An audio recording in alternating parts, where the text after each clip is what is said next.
Principal of inheritance and variation, class 12, chapter number 5, genetics. Genetics क्या होती है? That deals with the inheritance as well as variation of character from parents to offspring. ठीक है, जैसे अगर किसी का आई कलर ब्लू है ना, लेकिन जो उसका बेबी है उसका आई कलर ब्लैक है, तो दोनों में क्या हुआ? दोनों में हुआ वेरिएशन। ठीक है, अगर पेरेंट का आई कलर ब्लू है और चिल्ड्रन में भी आई कलर ब्लू ही है, दोनों में ब्लू है, तो क्या हुआ? इनहेरिटेंस। जो कैरेक्टर हम पेरेंट से इनहेरिट करते हैं उन्हें हम कहते हैं इनहेरिटेंस। वेरिएशन क्या होता है? Degree by which progeny differ from parents. Progeny क्या होती है? जैसे कोई चिल्ड्रन हुआ दो पेरेंट्स का, वो कहते हैं हम प्रोजेनी। और प्रोजेनी कितनी डिफरेंट है अपने पेरेंट से? जैसे पेरेंट की तो आई ब्लू है लेकिन चिल्ड्रन की ब्लैक है, तो क्या हुआ? वेरिएशंस आ गया, डिफरेंट होगा। ठीक है। और इनहेरिटेंस क्या होती है? इनहेरिटेंस होती है process by which the characters are passed on from parent to offspring. अगर पेरेंट की आई ब्लू है और ऑफस्प्रिंग की भी ब्लू ही है, तो क्या हुआ? इनहेरिटेंस हुआ। ठीक है। जो वेरिएशन होता है वो कॉज कैसे होता है? Variation cause by sexual reproduction. अगर सेक्सुअल रिप्रोडक्शन नहीं होगा तो वेरिएशन भी नहीं आएगा। आपने क्लास 11 में पढ़ा होगा वेरिएशन कब आता है? जब हम सेल डिवीज़न पढ़ते हैं, उसमें एक स्टेज आती है प्रोफेस फर्स्ट। किसमें? मियोसिस में। प्रोफेस फर्स्ट के पैकाइटीन स्टेज पर होता है क्या? क्रॉसिंग ओवर, जिसकी वजह से वेरिएशन आता है। तो हम पढ़ते हैं मेंडल्स लॉ ऑफ इनहेरिटेंस। ये सबसे इम्पॉर्टेंट है, ये पूछता है एग्जाम में।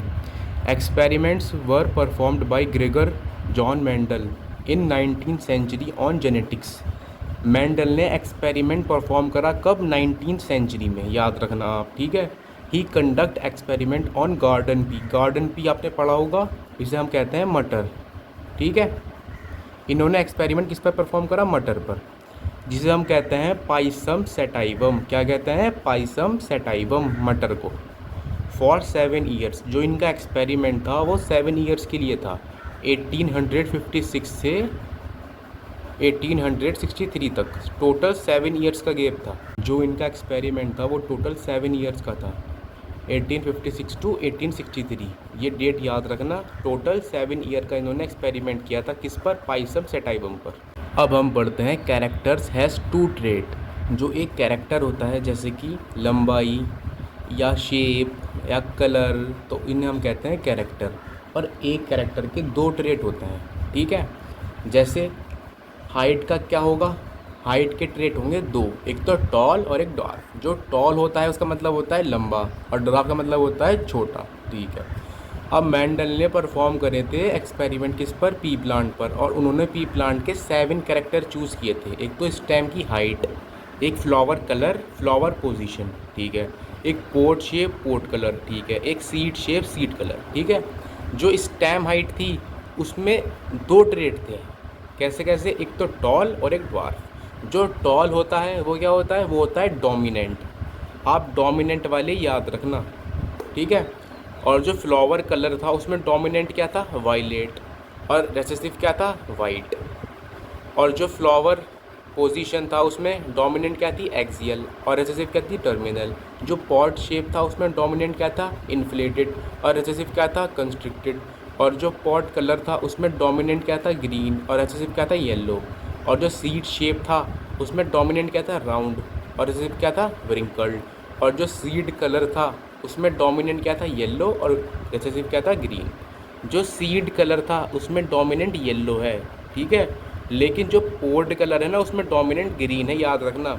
जो सीड कलर है उसमें डोमिनेंट है येलो, और जो पोड कलर है उसमें डोमिनेंट है ग्रीन। ठीक है। अब आता है reason for Mendel success. Mendel को सक्सेस क्यों मिली? स्टडीड 1 और 2 characters at a time. Mendel ने 1 से 2 कैरेक्टर एक ही समय पर स्टडी किया था।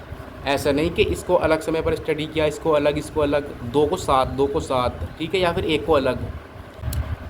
अब क्वेश्चन आता है why he select garden pea. उन्होंने गार्डन पी ही क्यों सेलेक्ट की? उन्होंने कोई सा और पेड़ या पौधा क्यों नहीं सेलेक्ट किया? तो उन्होंने गार्डन पी को इसलिए सेलेक्ट किया क्योंकि गार्डन पी की जो शॉर्ट लाइफ साइकिल थी, कितनी? 2 से 3 मंथ की। 2 से 3 महीने में गार्डन पी की लाइफ साइकिल ख़त्म हो जाती थी। तो उस समय क्या फ़ायदा हुआ? हमें बहुत सारी जनरेशन पढ़ने का मौका मिला। अब जैसे 2 महीने में एक जनरेशन ख़त्म, फिर आगे वाली 2 महीने में ख़त्म, फिर आगे वाली 2 महीने में ख़त्म। तो क्या हुआ, so large number of offspring. तो हमने ज़्यादा से ज़्यादा ऑफस्प्रिंग को एनालाइज किया, स्टडी किया, और बहुत ही कम समय में, शॉर्ट पीरियड ऑफ टाइम में। बाकी जो प्लांट होते हैं उनमें लाइफ साइकिल थोड़ी ज़्यादा होती है, तो उसे हम कम स्टडी कर पाते, लेकिन हमने पी प्लांट को अच्छे से स्टडी किया क्योंकि उनकी लाइफ साइकिल बहुत शॉर्ट थी। और क्या बात थी, जो पी प्लांट होते हैं ईजी टू कल्टीवेट, उन्हें हम कल्टीवेट बहुत ज़्यादा आसानी से कर सकते हैं, ठीक है। और जो पी की सीड होती है ना, आर लार्जर इन साइज़, जो उनकी सीड होती है वो बहुत ज़्यादा लार्ज होती है। It has many contrasting traits, पढ़ा है आपने, जैसे हमने भी पढ़ ली है, 7 कैरेक्टर होती हैं और 7 कैरेक्टर्स की 14 ट्रेट होती हैं, क्योंकि एक कैरेक्टर के 2 ट्रेट होते हैं, एक तो डोमिनेंट और दूसरा रेसेसिव, ठीक है। फिर आता है natural self pollination is present in P plant, और जो पी प्लांट है वो सेल्फ पॉलिनेट हो सकता है। आपने पढ़ा था जब पोलन एक ही फ्लावर का उसी की स्टिग्मा पर जाकर लैंड करता है तो उसे हम कहते हैं सेल्फ पॉलिनेशन। अब आता है 6 पॉइंट, जो cross pollination can be performed in it artificially, so hybridisation can be made possible. आपने पढ़ा था हाइब्रिडाइजेशन क्या होता है, जब एक प्रोसेस होता है जिसमें क्या होता है, हम एंथर को कट कर कर सेम फ्लावर के और उस पर किसी और पोलन ग्रेन को जाकर डाल देते हैं स्टिग्मा पर, ताकि क्रॉस पॉलिनेशन हो। और ये प्रोसेस होता है आर्टिफिशियली, क्यों, क्योंकि ये हम खुद करवाते हैं। लेकिन जो होता है सेल्फ पॉलिनेशन वो नेचुरली होता है, वो प्लांट खुद ही करता है फ्लावर। अब आता है मोनोहाइब्रिड क्रॉस। अब क्रॉस क्या होता है, जैसे हमने एक लिया टॉल प्लांट और हमने एक लिया डॉर्फ प्लांट, तो उनके जो बेबी होंगे, जो उनके ऑफ स्प्रिंग होंगे, जो उनकी प्रोजेनी होगी, उसमें क्या क्या ट्रेट होंगे, क्या क्या एलिल बनेंगे, ये देखना है हमें। अब हमने 2 प्लांट लिए, एक तो टॉल प्लांट और एक डॉर्फ प्लांट, ठीक है। इसके एलिल क्या होते हैं, टॉल प्लांट के कैपिटल टी और कैपिटल टी, जो डॉर्फ प्लांट के क्या होंगे, स्मॉल टी और स्मॉल टी। याद रखना alleles always in pair, allele को हमेशा पेयर में लेते हैं हम क्रॉस करने से पहले।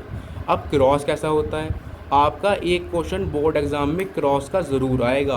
क्रॉस होता है पुन्नेट स्क्वायर रूल से। वो कैसे होगा, देखो हमने यहाँ पर कैपिटल टी 2 एलिल लिए, दोनों को यहाँ लिख दो नीचे ऐसे करके, ठीक है। यहाँ लिए स्मॉल टी डॉर्फ प्लांट की, तो दोनों ऐसे लिख दो। इसकी इससे मल्टीप्लाई करो क्या बनेगा, कैपिटल टी स्मॉल टी, इसकी इससे करोगे क्या बनेगा, कैपिटल टी स्मॉल टी। तो हमें मिले 4 capital T small T, capital T small T, capital T small T, capital T small T. अब हमने क्या देखा, अब भाई देखो इसमें टॉल का एलिल भी है और इसमें डॉर्फ का एलिल भी है, लेकिन जो ये प्रोजेनी बनी वो इंटरमीडिएट हाइट की नहीं बनी कि टॉल भी होगी और डॉर्फ भी होगी तो मिलजुल के छोटी या मीडियम बन जाएगी। मीडियम नहीं बनी प्रोजेनी। प्रोजेनी कैसी बनी, जो बच्चे थे वो सारे टॉल ही थे। इसका मतलब क्या हुआ, अगर कैपिटल टी 2 डोमिनेंट है तो भी टॉल होगा, और अगर कैपिटल टी स्मॉल टी अगर एक भी डोमिनेंट है, अगर एक एलिल भी, तो भी टॉल ही होगा। ऐसा नहीं कि मीडियम हाइट की बनेगी, ठीक है। और यहाँ पर कौन सा रूल फॉलो हुआ, देखो इस प्रोजेनी के अंदर एक तो कैपिटल टी है और एक स्मॉल टी है। जो कैपिटल टी होता है वो होता है डोमिनेंट का, जो स्मॉल टी होता है वो होता है रेसेसिव का।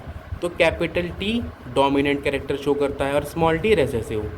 तो अगर किसी भी ऑफ स्प्रिंग में कैपिटल टी स्मॉल टी होगा तो उसकी हाइट टॉल ही होगी, क्योंकि जो डोमिनेंट कैरेक्टर होता है ना वो ओवरशैडो कर देता है रेसेसिव कैरेक्टर को, ठीक है। तो ये भी टॉल ही होगा। टी क्या होता है, टी होता है डोमिनेंट कैरेक्टर एलिल, और टी कौन सा, कैपिटल टी। स्मॉल टी क्या होता है, रेसेसिव एलिल। अगर दोनों साथ में है तो सिर्फ डोमिनेंट ही शो होगा, डोमिनेंट टॉल, ठीक है। लेकिन अगर दोनों रेसेसिव एलिल हुआ एक साथ तो क्या होगा, तो डॉर्फ ही होगा, तो रेसेसिव कैरेक्टर ही शो होंगे। देखो जैसा अगर हमारे पास ये है तो ये भी टॉल है, अगर ये है तो ये तो टॉल है ही, लेकिन अगर ये है तो सिर्फ ये ही होगी क्या, डॉर्फ, छोटी हाइट की। बाकी ये दोनों टॉल ही रहेंगे, क्योंकि इन दोनों में डोमिनेंट कौन सा है, कैपिटल टी, और ये प्रेजेंट है तो क्या होगा, टॉल ही होगा, क्योंकि डोमिनेंट जो होता है ना वो रेसेसिव को ओवरशैडो कर देता है, ठीक है। ये क्या हुआ, टॉल, ये क्या हुआ, ये भी टॉल हुआ, और ये क्या हुआ, डॉर्फ हुआ। हमें यहाँ पर क्या फॉलो किया, लॉ ऑफ डोमिनेंस। जो डोमिनेंट होगा एलिल वो ओवरशैडो कर देगा रिसेसिव एलिल को, और सिर्फ उसके कैरेक्टर शो होंगे डोमिनेंट के। जैसे यहाँ पर कैपिटल टी स्मॉल टी है, लेकिन प्लांट कैसा बना, मीडियम नहीं बना, प्लांट बना सिर्फ टॉल, क्योंकि इसके अंदर डोमिनेंट एलिल था capital T. He found that F1 always resembled either one of the parents. मतलब जो F1 जनरेशन था वो सिर्फ पेरेंट्स को ही क्या कर रहा था, रिजेंबल्ड कर रहा था। अगर पेरेंट्स डॉर्फ हैं या टॉल हैं तो जो जनरेशन बनेगी वो सिर्फ टॉल या डॉर्फ ही बनेगी। ऐसा नहीं होगा कि कोई मीडियम जनरेशन पैदा हो गई, या तो टॉल होगी या फिर डॉर्फ होगी। ठीक है, अब आता है सेल्फ पॉलिनेशन। देखो हमारे पास F1 में क्या क्या बना था, कैपिटल टी स्मॉल टी, ये बने थे जो कि टॉल था। अब हमने क्या करा, अब हमने दो उठाए, कैपिटल टी स्मॉल टी और कैपिटल टी स्मॉल टी, और इन दोनों का क्रॉस कराया तो क्या बनेगा, हमने capital T small T cross कराया कैपिटल टी स्मॉल टी से। ये दोनों यहाँ रख दो और ये दोनों यहाँ रख दो। इसका इससे क्रॉस कराओगे क्या बनेगा, कैपिटल टी। इसका इससे कराओगे क्या बनेगा, कैपिटल टी स्मॉल टी। अगर स्मॉल टी का कैपिटल टी से कराओगे क्या बनेगा, कैपिटल टी स्मॉल टी। और अगर स्मॉल टी का स्मॉल टी से कराओगे क्या बनेगा, स्मॉल टी। अब देखो हमें क्या मिला, देखो पहले दो टर्म पढ़ो आप, एक होती है जीनोटाइप और एक होता है फिनोटाइप। ठीक है, फिनोटाइप क्या होता है, फिनोटाइप होता है सिर्फ बाहर से कैरेक्टर देखना। ठीक है, और जीनोटाइप क्या होता है, उनके जीन्स देखना। देखो जैसे ये यहाँ पर कैपिटल टी था, कितने हैं, सिर्फ एक ही है तो एक लिख दिया। और कैपिटल टी स्मॉल टी कितने हैं, दो हैं तो दो लिख दिया। स्मॉल टी कितने हैं, सिर्फ एक है तो एक लिख दिया। तो जीनोटाइप रेशियो क्या हुआ, 1:2:1। लेकिन जो फिनोटाइप रेशियो होगा वो क्या होगा, फिनोटाइप क्या होता है, फिजिकल अपीयरेंस। जैसे अगर कैपिटल टी टॉल है तो कैपिटल टी स्मॉल टी तो टॉल है ही, तो क्या हुआ, दोनों की फिजिकल अपीयरेंस सेम हुई। तो देखो टॉल कितने हैं, एक तो ये टॉल हुआ, एक ये भी टॉल होगा, एक ये भी टॉल होगा, तो कितने हुए, 3 टॉल हो गए। तो फिनोटाइप क्या होगा, 3:1। ये क्या होगा, ये होगा डॉर्फ। कैसे, क्योंकि दोनों रेसेसिव एलिल हैं तो ये डॉर्फ होगा। और टॉल कितने हैं, टॉल है 3, तो क्या होगा फिनोटाइपिक रेशियो, 3:1। और जीनोटाइप 1:2:1। ठीक है, अब आता है the tall and dwarf trait were identical to their parental type, did not show any. देखो ये याद रखना, they did not show any blending. ये ब्लेंडिंग नहीं शो करता, ये क्वेश्चन आता है एग्जाम में, ये ब्लेंडिंग नहीं शो करता। जो टॉल और डॉर्फ प्लांट बने हैं ये अपने पेरेंटल टाइप जैसे ही होते हैं। ऐसा नहीं कि अगर पेरेंटल इनका डॉर्फ है, टॉल है, तो जो बनेगा वो मीडियम साइज़ का होगा, ऐसा नहीं होगा। या तो वो टॉल होगा या फिर वो डॉर्फ होगा। ये ब्लेंडिंग शो नहीं करता। अब आता है F1 में क्या हुआ, हमने देखा था F1 में सारे क्या बने थे, कैपिटल टी स्मॉल टी, मतलब all are tall, only one parental trait were expressed. क्योंकि कैपिटल टी स्मॉल टी से सिर्फ एक ही ट्रेट एक्सप्रेस होगी, वो कौन सी होगी, वो होगी टॉल, क्योंकि इसमें डोमिनेंट एलिल कैपिटल टी है। और लॉ ऑफ डोमिनेंस के according capital T small T के कैरेक्टर्स को ओवरशैडो कर देता है, वो सिर्फ खुद ही शो होता है। जैसे अगर इसमें कैपिटल टी है तो टॉल होगा प्लांट। अब हमने जब in capital T small T की सेल्फ पॉलिनेशन करा दी, खुद ही से ही करा दी, तो क्या हुआ, तो हमें F2 में क्या मिला, F2 में मिला बोथ टॉल एंड डॉर्फ। हमें यहाँ पर टॉल भी मिले 3 और एक डॉर्फ भी मिला। पर तब भी ये इन्होंने ब्लेंडिंग शो नहीं की, दे डिड नॉट शो ब्लेंडिंग। क्यों, क्योंकि जो डॉर्फ मिला है वो भी तो पेरेंटल कैरेक्टर ही है, क्योंकि शुरू में तो पेरेंट क्या था, टॉल और डॉर्फ, और लास्ट में क्या हुआ, डॉर्फ मिला। तो ब्लेंडिंग शो नहीं की इन्होंने। Mendel called genes as a factor. जो मेंडल था उन्होंने जीन्स को क्या कहा था, मेंडल ने जीन्स को कहा था factor. Genes contain information which is required to express a particular trait in an organism. Gene के रिक्वायरमेंट क्या होती है, जीन कैरी करता है इन्फॉर्मेशन। जैसे अगर किसी के पास ब्लू आइज़ के जीन हैं, अगर उसकी आंखें ब्लू हैं तो उसके पास ब्लू आइज़ वाला जीन होगा। ठीक है, which is required to express a particular trait. अगर वो जीन नहीं होगा तो उसकी ब्लू आई नहीं दिखेगी हमें, लेकिन अगर वो जीन होगा उसमें प्रेजेंट तो उसकी ब्लू आइज़ दिखेगी। क्यों, क्योंकि gene contain information which is required to express a particular trait. क्योंकि जीन के पास एक इन्फॉर्मेशन होती है जिससे वो कैरेक्टर शो होता है। अगर किसी की मसल्स अच्छी हैं तो कहते हैं यार इसके जीन अच्छे होंगे। अब हम पढ़ते हैं होमोजाइगस। होमोजाइगस क्या होता है? जब दोनों एलिल या तो कैपिटल टी हो या फिर स्मॉल टी हो, ठीक है, उन्हें हम कहते हैं होमोजाइगस। और हेटेरोजाइगस क्या होता है? या तो कैपिटल टी स्मॉल टी, ठीक है। अब देखो होमो का क्या मतलब होता है? होमो का मतलब होता है सेम। तो जैसे capital T same, small T same. और हेटेरो का मतलब होता है कैपिटल टी स्मॉल टी मतलब डिफरेंट, ठीक है। अब आता है कैपिटल टी स्मॉल टी, ठीक है। Capital T small T plant कैसा होगा? टॉल या डॉर्फ? ये होगा टॉल। क्यों? क्योंकि टी डोमिनेंट है और स्मॉल टी रेसेसिव है। और डोमिनेंट शो होता है अगर दोनों प्रेजेंट हो तो, क्योंकि लॉ ऑफ डोमिनेंस के अकॉर्डिंग। अब हम पढ़ेंगे क्रॉस बिटवीन वन कैरेक्टर्स को क्या कहते हैं? हम मोनोहाइब्रिड क्रॉस पढ़ा है आपने। जैसे अगर हमने हाइट का क्रॉस कराया, टॉल का और डॉर्फ का, एक प्लांट बहुत लंबा है एक छोटा है, तो जो प्रोजेनी बनेगी वो भी टॉल ही होगी, क्योंकि कैपिटल टी स्मॉल टी क्या शो करता है? टॉल, क्योंकि टी होता है डोमिनेंट, ठीक है। अब आता है टेस्ट क्रॉस। ये एग्जाम में पूछ लेते हैं। By the help of phenotype we can not calculate the genotype. अगर हमारे पास कोई प्लांट टॉल है, फिनोटाइप टॉल है उसका फिजिकल अपीयरेंस, लेकिन हम बता नहीं सकते कि वो टॉल कैपिटल टी है या फिर कैपिटल टी स्मॉल टी है। हम बता नहीं सकते कि ये टॉल है या ये टॉल है, क्योंकि दोनों ही टॉल होते हैं। तो जीन कौन से हैं? या तो कैपिटल टी स्मॉल टी या फिर कैपिटल टी, लेकिन हम बता नहीं सकते। तो हम कैसे पता करेंगे? हम पता करेंगे टेस्ट क्रॉस से। क्योंकि जो प्लांट टॉल होता है या तो उसमें कैपिटल टी होगा या फिर कैपिटल टी स्मॉल टी होगा, लेकिन शो तो दोनों टॉल ही करेंगे प्लांट को। तो हम देखकर बता नहीं सकते कि प्लांट कैसा है, कैपिटल टी है या फिर कैपिटल टी स्मॉल टी है। तो हम पता कैसे करेंगे? हम पता करेंगे अननोन जीनोटाइप की क्रॉस कराएंगे हम किससे? होमोजाइगस रेसेसिव से। अगर हमारे पास कोई सा प्लांट है जो कि टॉल है, ठीक है, मान लो उसके पास जीन है कैपिटल टी, हमें नहीं पता, हमने इसकी क्रॉस कराई होमोजाइगस रेसेसिव से। ये याद रखना, टेस्ट क्रॉस में किससे क्रॉस होती है? होमोजाइगस मतलब सेम, तो स्मॉल टी और रेसेसिव मतलब स्मॉल टी, ठीक है।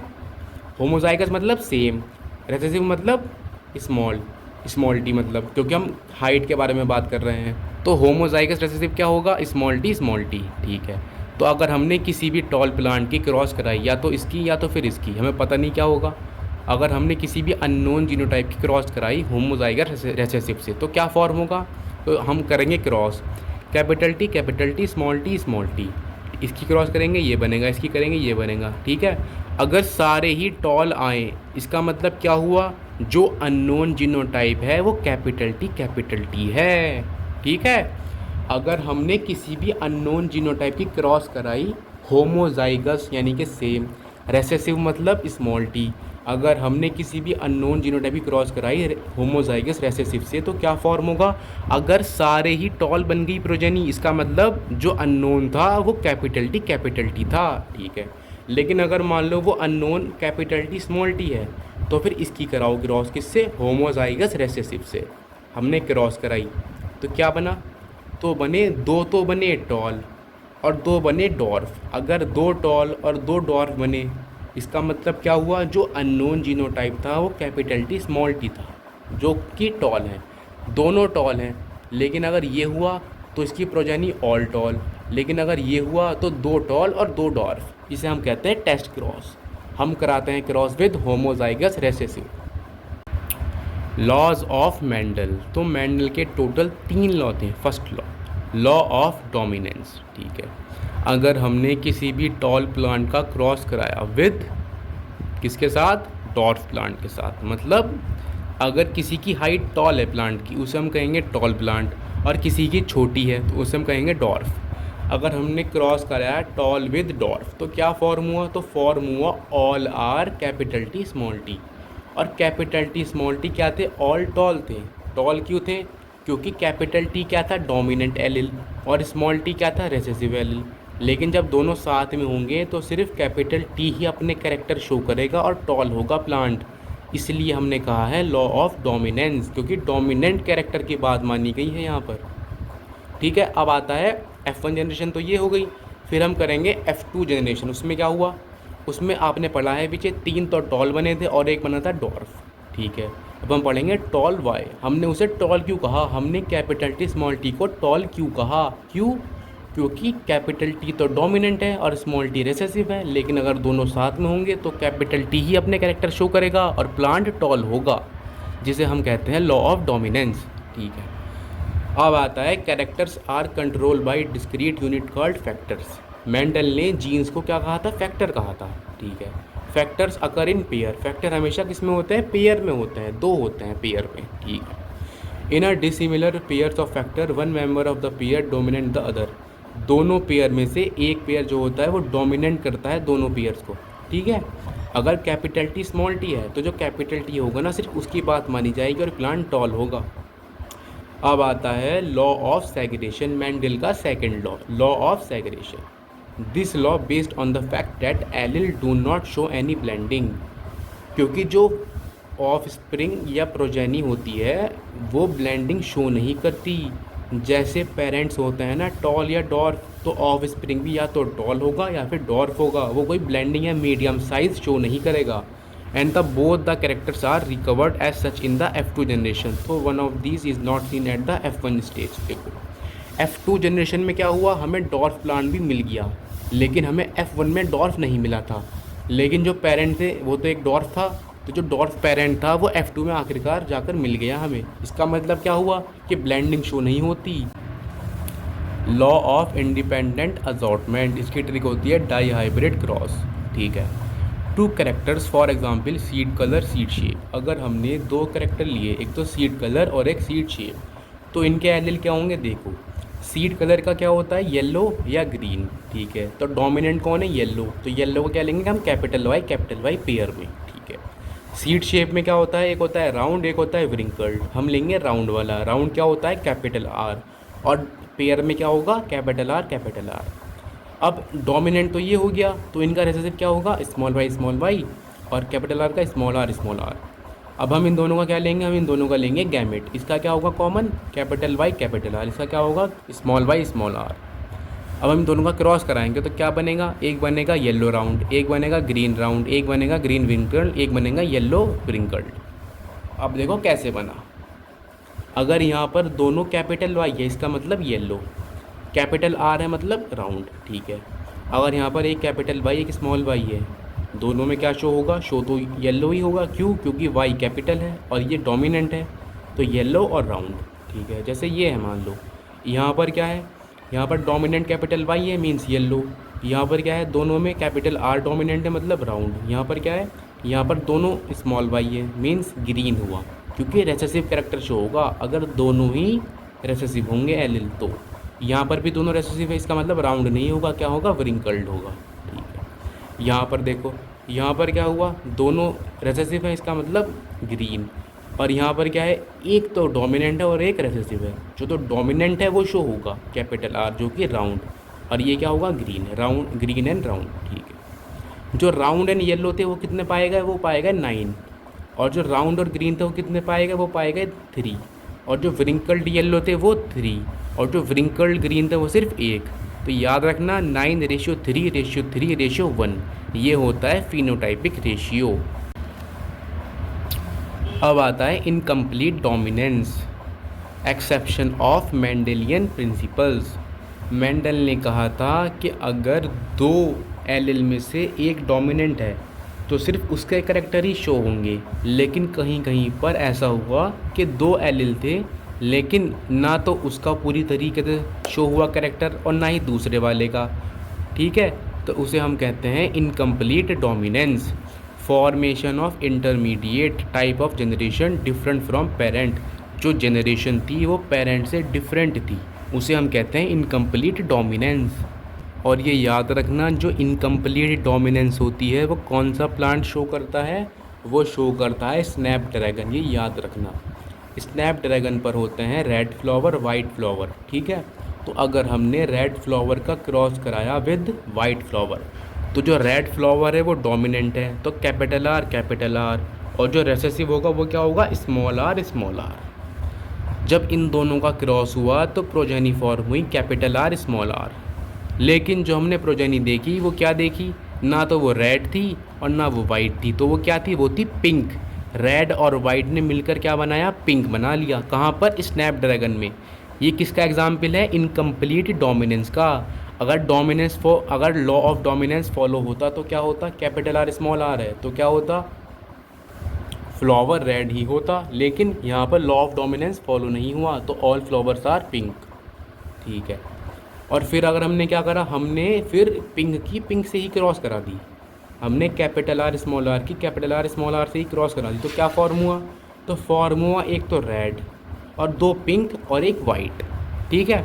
तो देखो हमने वाइट पेरेंट लिया था और F2 जनरेशन में वाइट पेरेंट मिला, हमने रेड पेरेंट लिया था और F2 में रेड ही मिला। तो इसका मतलब क्या हुआ, इसका मतलब ये हुआ दे did not show any blending. ठीक है, ब्लेंडिंग शो नहीं हुई। ठीक है। और जो लॉ ऑफ सेग्रेगेशन है वो यूनिवर्सल लॉ है, ये MCQs में आता है। जो लॉ ऑफ सेग्रेगेशन है वो यूनिवर्सल लॉ है, मींस ये लॉ हर जगह फॉलो होगा।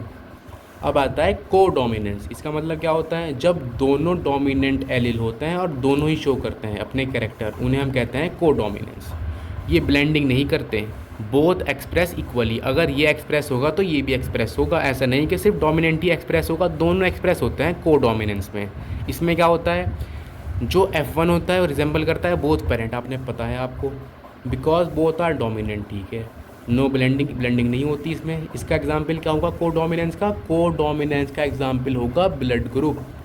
जैसे ब्लड ग्रुप में दो एजिल होते हैं, अगर किसी का ब्लड ग्रुप AB है तो उसमें एक तो एजिल होगा A का और एक एजिल होगा B का, तो दोनों ही एजिल शो करेंगे अपने कैरेक्टर। और ब्लड ग्रुप ना तो A होगा और ना ही B होगा, ब्लड ग्रुप होगा AB, क्योंकि दोनों ने ही अपने कैरेक्टर शो किए हैं और ब्लड ग्रुप बन गया AB, जिसे हम कहते हैं को डोमिनेंस। अब हम पढ़ते हैं ब्लड ग्रुप के बारे में। ठीक है, ब्लड ग्रुप होता है AB, AB और O। ठीक है, जो A ब्लड ग्रुप होता है उसमें क्या होता है, उसमें होते हैं दो एलिल, या तो IA या IA, पेयर में है दो एलिल, ये A ग्रुप होगा। या फिर IA और IO हुआ तो भी ब्लड ग्रुप A ही रहेगा। ठीक है। अगर ब्लड ग्रुप B है तो IB IO ये भी B है और IB IB ये भी B है। ठीक है। अगर ब्लड ग्रुप AB है तो क्या होगा, IA IB। ठीक है। अगर O है तो क्या होगा, या तो IO IO, और IO IO को हम क्या लिख सकते हैं, II स्मॉल i, हम IO को स्मॉल i भी लिख सकते हैं। ठीक है। अगर A है तो क्या है, IA IA या फिर IA IO। अगर B है ब्लड ग्रुप तो क्या है, IB IB या फिर IB IO। अगर AB है तो क्या है, IA IB। अगर O है तो क्या है, IO IO।